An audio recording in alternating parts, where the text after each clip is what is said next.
নমস্কার বন্ধুরা, তোমার দুনিয়ায় তোমাদের সবাইকে স্বাগত আর শুভ সকাল।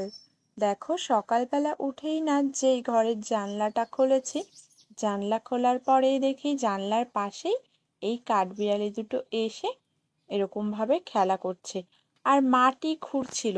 এই যে পাশে এক জায়গায় মাটি খোঁড়া দেখছো তো, ওরা না মুখ দিয়ে পা দিয়ে মাটিগুলো খুঁড়ছিল, খুঁড়ে মাটির তলার থেকে কি যেন খাচ্ছিল। তারপরে আজকে আমি একটু মিল্কশেক বানিয়েছিলাম, খেলাম। সেটার সঙ্গে আমও দিয়েছিলাম, বেশ ভালো লেগেছে। তারপরে একটু ভাত খেয়ে নিয়েছি ঘি, কাঁচা লঙ্কা আর লবণ দিয়ে আর মোচা ঘন্ট দিয়ে। এত ভালো লেগেছে খেতে, কি বলবো, আমার তো অসাধারণ লেগেছে। খেয়ে দিয়ে তারপর দুপুরের রান্নাটা করে নিলাম।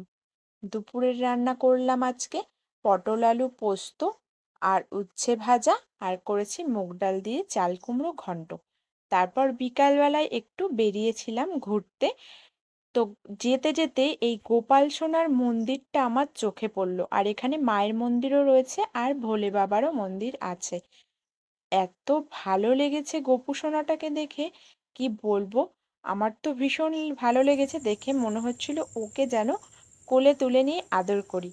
তারপর তো আসার সময় একটু মশলা নেওয়ার দরকার ছিল, দোকান থেকে মশলা নিয়ে চলে এলাম।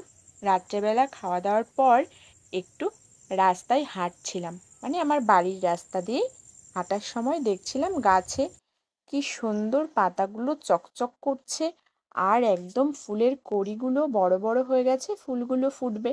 আমি রাস্তা দিয়ে হাঁটছিলাম, এদিকে আমাদের উঠানে টুবলু এসে বসে আছে, ওর সঙ্গে একটু কথা বলছিলাম। ও যেন তো খুব ভালো, এমনভাবে ঘাড় নাড়ায় যেন মনে হয় সব কথা বুঝে গেছে। তারপর আজকে একটু পায়েস রান্না করেছিলাম, সাদা তিল দিয়ে আর গোবিন্দভোগ চাল দিয়ে পায়েস করেছিলাম। তাও আবার এখন নলেন গুড়ের পায়েস, ভাবতে পারছো? সারা বছর না আমি এরকম পাটালি গুড় সংগ্রহ করে রেখে দিই, খেজুরের গুড় আমার খেতে ভীষণ ভালো লাগে, এই জন্য সংগ্রহ করে রেখে দিই। তারপর পায়েসটা বানিয়ে নিলাম। আমার তো পায়েসটা খেতে বেশ ভালোই লেগেছে। এখন যেহেতু একটু ঠান্ডা ঠান্ডা ওয়েদার রয়েছে, আগের মতন অতটা আর গরম নেই, সেই জন্যই পায়েসটা বানালাম। আমি পায়েস খেতে থাকি, তোমরা ততক্ষণ আমার চ্যানেলটিকে সাবস্ক্রাইব করো।